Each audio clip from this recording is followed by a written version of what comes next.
All right, guys, 5-7 deals with inequalities in two triangles. We're going to deal with this thing called the hinge theorem, and I didn't really put it on there.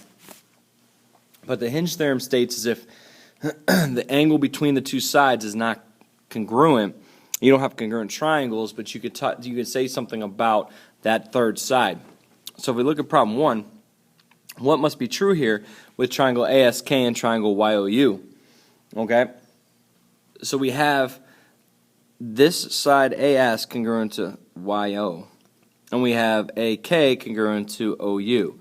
But if you notice in between if you look in between, angle A is 90 and angle O here is 70. So we know that 90 is bigger than 70. So we know that SK, which is the side opposite, because 90 is greater than 70, is going to be greater than the side opposite to 70, which is YU. So my answer here would be B. SK has got to be bigger than YU. Problem 3 talks about what is the range of possible values for X.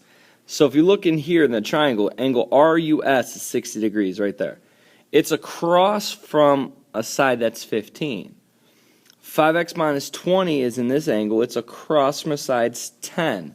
Okay, and we know that we have congruent sides. RU is marked congruent to UT, and obviously US is going to be congruent to US. So we know we have those sides congruent. We're talking about the included angle here, and that's what this hinge theorem applies to. Okay, so we got 60 across from 15. We got 10 across from 5x minus 20. So with that being said, since 15 is greater than 10, I can also say that 60 degrees is greater than 5x minus 20. And I'm just going to go ahead and solve. I'm going to add 20 to both sides.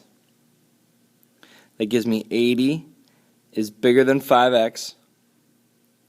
I'm going to divide by 5 and give me x is less than 16. Well, I need a range of possible values. So what else am I going to set up? I have to set up another inequality to give me that range. Well, since I already have the one, I need what is x greater than? It's less than 16. It's got to be greater than something. Well, angles in nature are always bigger than 0. So that second part of the range is going to be 5x minus 20 is greater than 0. So go ahead and solve, add 20 to both sides. I get 5x greater than 20. Divide by 5, I get x greater than 4. So again, we're going to write a range of values much like in 5-6 where we talked about the range of that third side. Small number is going to go first, x in the middle, big number last, and an arrow always points towards the small number.